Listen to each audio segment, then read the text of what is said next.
Hello, this is Ender and welcome to my VRcade.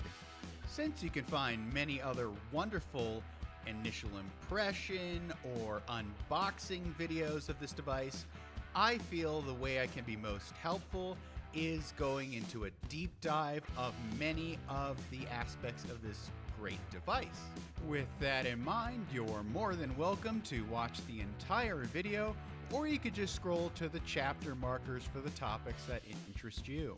Why I bought this device, my experiences assembling and finding a space for it, integrating it with various apps and games, and some modifications I've made from the very simple to the most complex for the most dedicated of VR enthusiasts. When lockdown began about 2 years ago is when I decided to try out virtual reality with the Oculus Quest 1, both as a way to keep my sanity via some socialization online and as an engaging way to get some exercise in, especially with all the gyms being closed at the time. I found virtual reality a great way to accomplish both of these goals. However, there were still some aspects of the VR experience that I felt could be improved, particularly when it comes to fitness. While games like Pistol Whip, Beat Saber, and FitXR are very engaging and effective ways to get a workout in, I always wish there was a way to engage the legs,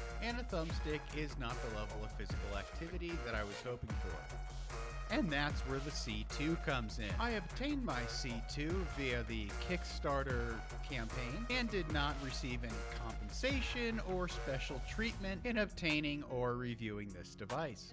And I would like to thank the many members of the Catwalk VR Discord who helped me in assembling and troubleshooting any issues that come up. I do recommend reaching out to them with any questions of your own. Do, however, please respect their time and you look at the pinned comments and subtopics first before asking everyone a question, because chances are someone's already taken the time to address your concerns in detail or even record a video demonstrating how to solve your issue.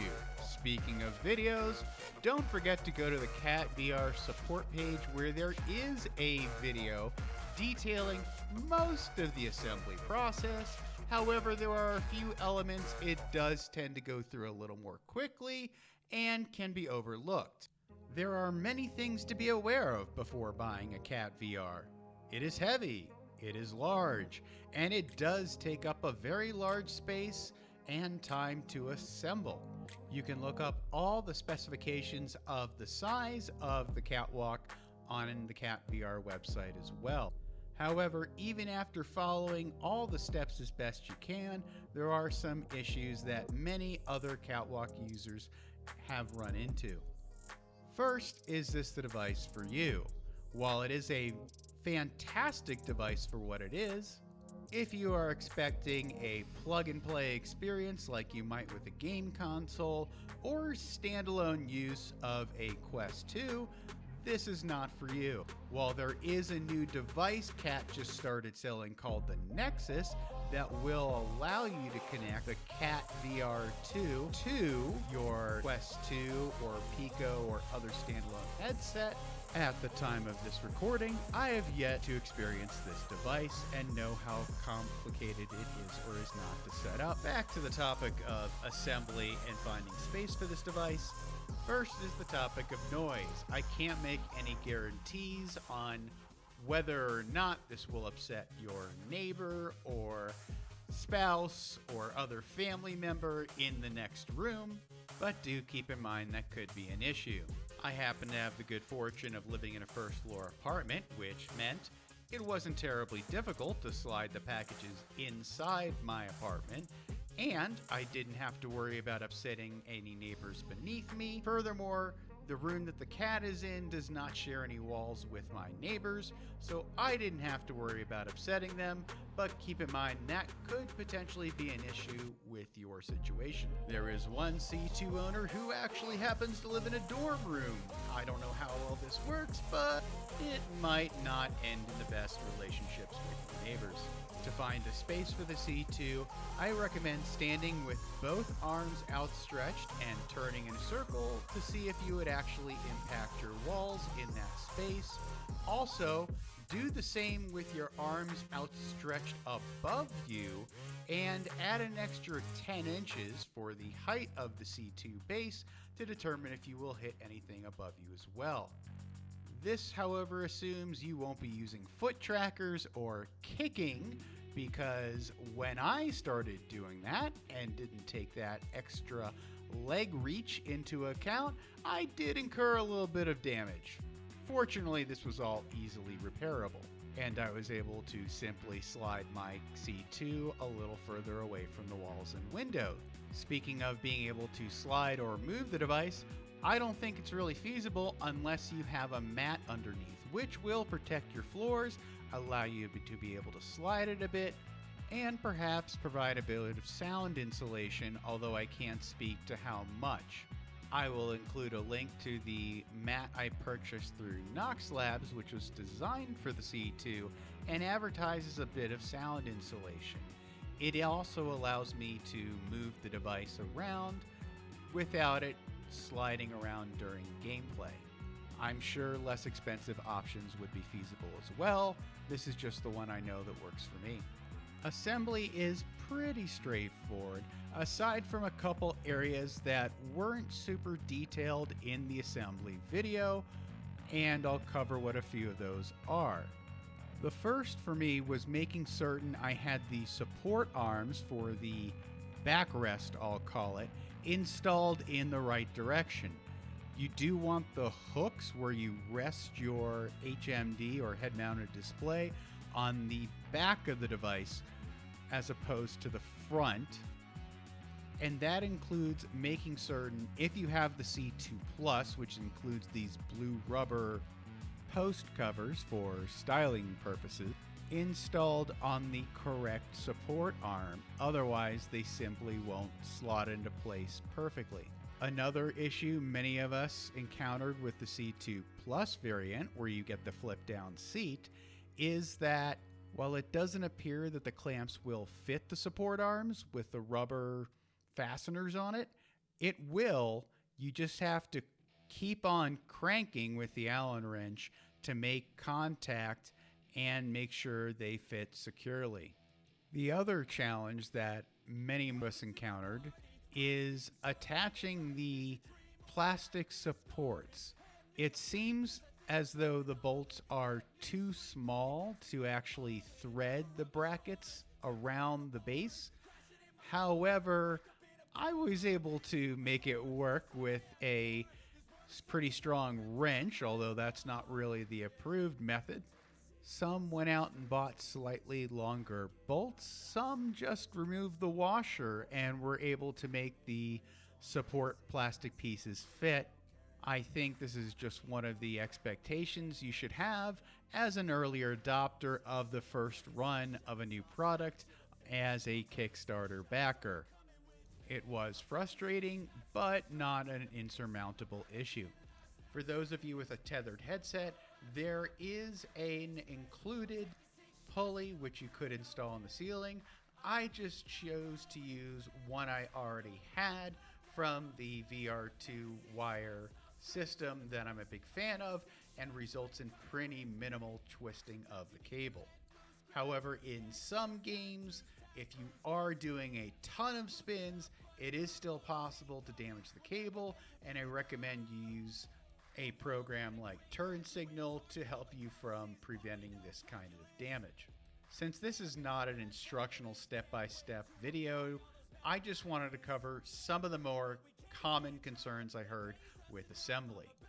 I want to move into what many of you may have come here for, is my impressions with using the device in general after you set it up. While many other YouTubers who got early access to the device have noted that the C2 is a big improvement over the C1 using a fundamentally different tracking system, it still does take a while to get used to. While I did get my sense of balance down pretty quickly, or so I thought at first, I was heavily leaning forward into the device and feeling a lot of resistance and feeling this might be too exhausting to use long term. However, I feel that was due to using the recommended novice setting for the shoes. You see, there's this guide, and you should be able to see some photos as well, where it recommends you start with all of these soft or loop side of Velcro strips on the shoes to get your balance down, and I would recommend that. However, I would also add that don't be too hesitant to remove those strips and to advance into veteran mode more quickly than you might think. As you remove the strips, it becomes much easier to walk and move on the device more quickly. I do think, as Thrill Seeker said with his description of it's like running in sand, is apt for the beginner mode. However, by the time I'd removed all the strips, I wouldn't say that at all. Yes, there is some resistance, quote unquote, sliding on this slide mill. I do think it feels more like walking on a slippery surface than running through heavy sand. Furthermore, when I followed some of the not catwalk approved mods that some of us came up with on Discord, which as you can see here involved putting some of the hook or quote unquote scratchy side of Velcro strips on the bottom of our shoes, they did become much faster and more like walking on a frozen lake. Regardless of the resistance level you use, the walking gait, as you could call it, I would describe as most similar to using a pair of Nordic skis or a fairly flat elliptical machine. But that last example isn't quite correct, merely the best I can come up with. I will also add that I do think the shoes get noisier as you remove some of the included loop Velcro. And a note about the Velcro on the heel. I don't believe the instructions were very clear on this, and many of us debated what to do about this section. There is a spinning wheel on one side of the heel, and the other round non-spinning part also has Velcro attached and indicates some part of it should be removed. The confusing aspect is that there are both parts of the adhesive Velcro, hook and loop, and I think the intent is for you to remove only the loop or first layer of Velcro. I did experiment and fully remove the hook Velcro because I had a second pair of shoes, and while it did seem slicker, it did scratch the base of my C2 quite a bit. Don't worry, this doesn't affect the functionality of the device, and many of these scratches may be due to my own user error because a couple times I had the flip down brake on and not realizing it ran and probably scratched up the base quite a bit. Speaking a little bit more to modifying the shoes and adding my own hook Velcro to the bottom, again, it does make the shoes move a lot faster, and at first they're a little noisier. You get more of a swish sound from that hook. But very quickly that hook wears down and then becomes very quiet. I think even quieter than without the hook Velcro and without the smooth loop Velcro, so to speak, attached. I don't think the hook Velcro damages the base, but it does generate more Velcro dust, in my opinion.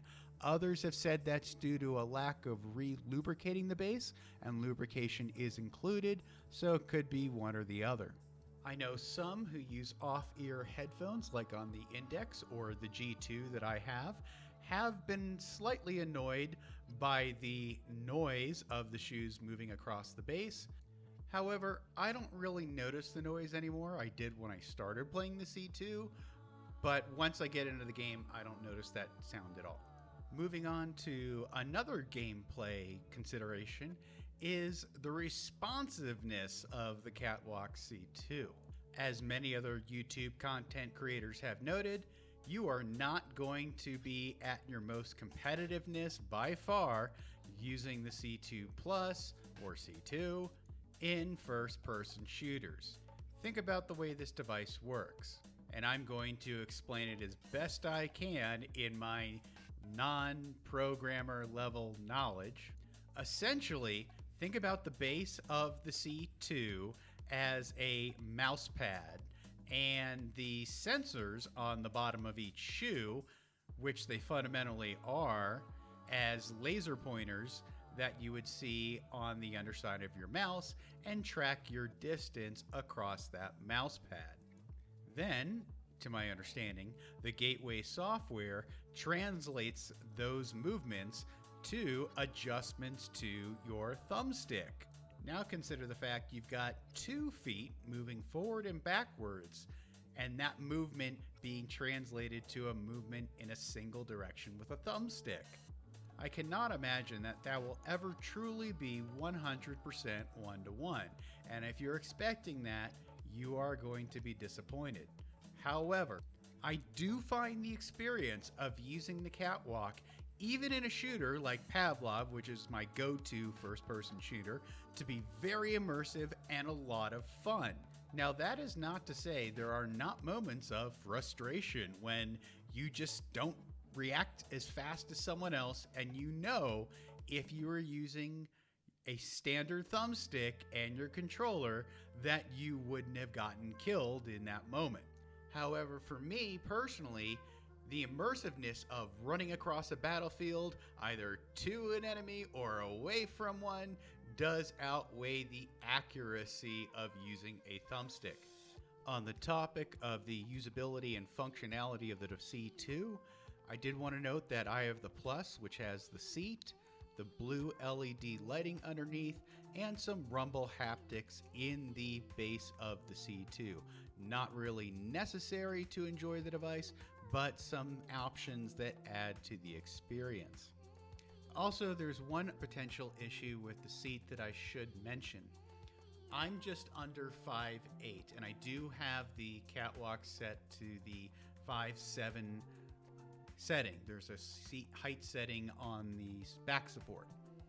Is that when you go to crouch down, the back support flex or swivel point will sometimes catch on the seat even when it's raised. I'll try to illustrate that as I best can in the video or pictures now. I can still crouch down all the way, as you can see. However, you do feel that bit of resistance, and what I've done to eliminate that and potentially any wear on the seat is to just remove it at one of the seat arms. You can see it's a pretty quick and easy thumb screw, slide it off, and then I wrap it around the other post so that when I do want to use it, it's pretty easy to put it back in. Again, just slide it back on. The spring sometimes stays on the post, sometimes it stays in the seat itself. It's not a big deal to pop it back in. And others have noticed that the stitching on theirs is wearing a little bit or has failed. Someone has suggested reinforcing it before it breaks, something I should probably do myself, and it may not be an issue on newer iterations that come out as quality control improves. Also, if you really want a more detailed dive into what it's like to play these games, please check out the other ones in my playlist where I do narrate and go through Pavlov and explain a lot of the reactions and experiences with it, as well as some others like Blade and Sorcery, Until You Fall, and Dragon Fist Kung Fu. One other aspect I don't want to forget to mention, and I do illustrate in my Pavlov review, is the decoupled head and body movement. So if you're running forwards and you're in a shooter and you hear someone off to your right, you turn sideways to your right while you're running forward. So your head-mounted display, your VR headset's looking to the right, and you're running forwards. Typically, depending on your settings, you'll start running sideways because that's the way your tracking's working, towards where you're looking. But what's cool about the C2 and the direction sensor it has built into the waist or back support component is you can keep running forward. It tracks the direction you're running with a directional sensor based on your hips, and then when you can look sideways and shoot sideways. If this sounds familiar, if anyone remembers the Deca move, same principle, except you're buying this from a company that didn't go out of business. Another question that comes up, again particularly in first-person shooters, is what about the strafing or side-to-side movement and the backwards movement? I do feel that the backwards movement has a learning curve, and I still can't do it instantly in all circumstances, but I feel it works pretty well. Now, strafing, on the other hand, is a lot trickier to implement. Here's my understanding of why. The catwalk tracking algorithm is based off of 2 feet moving forwards and backwards to move you forwards, right? If you think of your stride or your gait. And then if you want to move sideways, it doesn't actually have different programming for sideways movement. So to move 1 foot left or right is going to translate differently in the algorithm versus your typical gait or how much you move your feet forwards. So I do feel you have to exaggerate your left or right foot slide to strafe, and it's a little inaccurate. However, I'm glad it's there, and I got the C2, so I at least have that capability, which wasn't there in the C1 version. I've been talking a lot about Pavlov and first-person shooters. I do want to talk about a couple other situations where I think the catwalk is really immersive, and I don't have some video footage of it yet, but please let me know if you'd like to see something along these lines. First is going to be VR chat or other social VR games. I am not a heavy VR chat player, but I do like to go in there and explore new worlds. It is really neat to walk through a city, woods, or other beautiful environments in VR chat using your own feet. And yes, I have tried it with full body tracking with 3 Vive trackers, and it does work really well. You do need to make some height adjustments because your cat is 10 inches or so off the floor, so you can use something like advanced OVR settings to adjust your floor height offset, or even go into your Quest and adjust the Guardian floor height as well. One of the aspects I was really curious with VR chat is that would the foot movement become a problem with also using the trackers? And really it isn't. When you're walking with the catwalk, it will just automate your avatar movements as it normally would with a thumbstick. And then once you stop moving and lift a foot, the avatar tracking kicks in using the Vive trackers on your feet. And I'll talk about how I set that up in just a little bit. The other popular and I think perhaps best way to experience and appreciate the value of the C2 is in open world games. Although I have Skyrim and Fallout VR installed, I just haven't gotten around to trying those games out with the catwalk yet, although I hear the experience is great. My go-to for the Catwalk C2 is something I haven't made a video about yet, although I'm planning to, is Into the Radius. I know many of you are thinking that's a really scary game. I'm not into jump scare games. Believe me, I thought the same. But after seeing Habby, I want to say 417 is his handle, his review of the game, where he says it's really Fallout if Fallout wasn't so janky and had great interface. And if you think about it, there are super mutants and zombies and other creepy things in Fallout as well. But anyways, back to the experience. It is a serious workout walking across the big landscape and Into the Radius, exploring, trying not to make noise, ducking down to be out of sight. And then there's running. Now to run in this game and in certain other games, well, based on the game, you have to push a button on your VR controller to actually activate sprint. So some games do have a walk speed and a sprint speed, and you do have to click the sprint button to activate the run. It is a little immersive braking, but it is what it is, and I still think it's way better than using a thumbstick alone. Pavlov and other games don't have that issue. You run as fast as you can in real life, and you will move as fast as the maximum move speed in the game will let you, so it has a built-in variable speed. Other games like Half-Life Alyx only have a single linear speed. So no matter how fast you run, no matter what you do, you won't move any faster in game. However, some modders have made a mod that will make your default running speed much higher. I believe Skyrim also works in a similar way. I haven't tried it yet.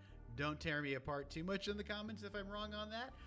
Just be helpful and maybe include a description or link to someone else who wants to try that. Overall, I'm very happy with the gameplay experience with the C2, and I have no regrets in buying it. If you are very particular on the delay or movement speed or the competitiveness of the cat or ease of use, you've heard there are quite a few challenges that can arise and a lot of configurations you have to do. If that doesn't sound like something you want to put up with, then this is probably not the device for you. Also, it just occurred to me to mention one other aspect that comes up. Sometimes, particularly in first-person shooters, I want to make fine adjustments. Like sometimes I'll cheat. I'll use the strafe left or right on the thumbstick because I want to be a little more precise, or in sniping that comes up a lot. That's fine. But if you're walking and then make a thumbstick movement at the same time, there's a delay of about a half a second before it switches from your physical movement tracking with your feet to the joystick. Now, Cat has said, based on fan demand, they will eventually implement what they call hardcore mode, where that delay will be eliminated, if I'm understanding that feature correctly.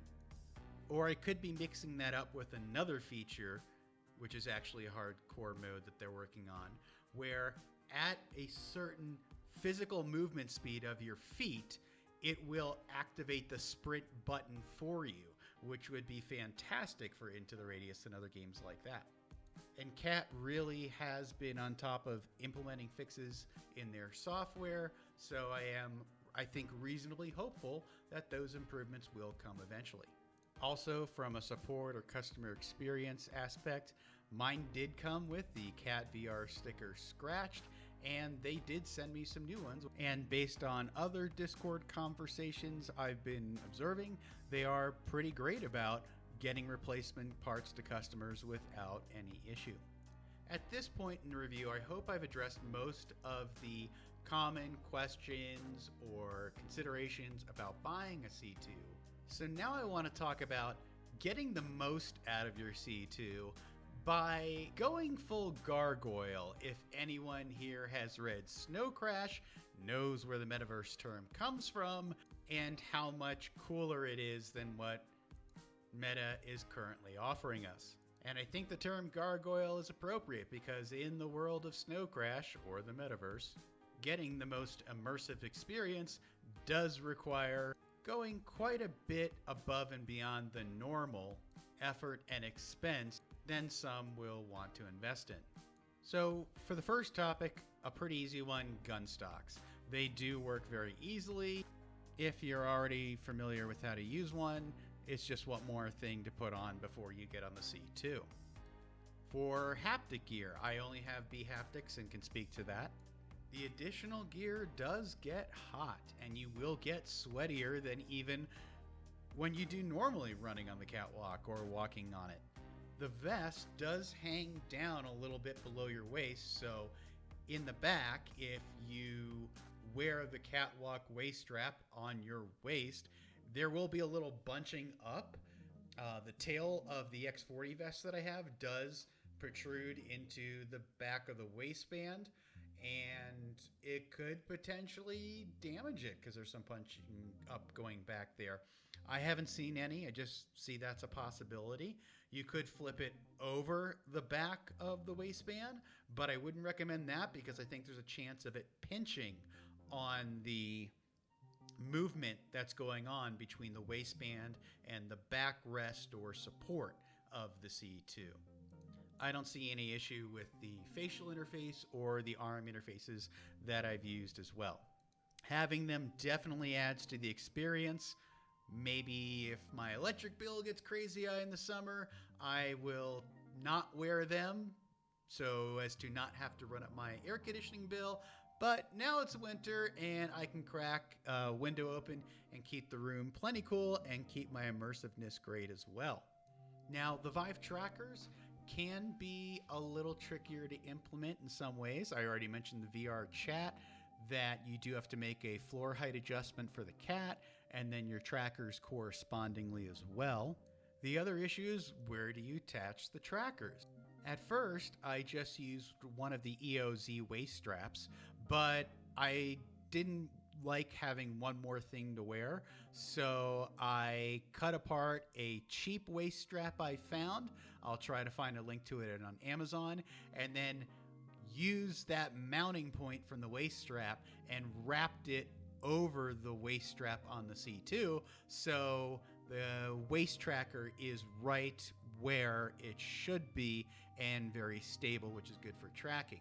Now for foot tracking, I also have the EOZ straps, which are excellent, but the issue is they have a strap going around the middle or arch of your foot as well as around the ankle. Again, great for stability, but that doesn't work with a shoe.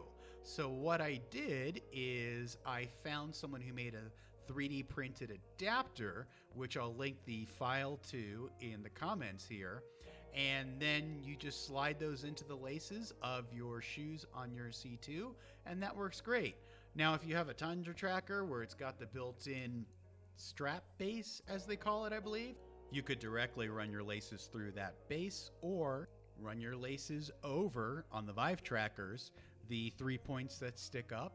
And then another option, if you don't have the EOZ straps, you have a standard ankle strap, you could just strap those on as normal. The only thing is they won't be tracking your feet below the ankles, so you won't have as precision as tracking if you care about that.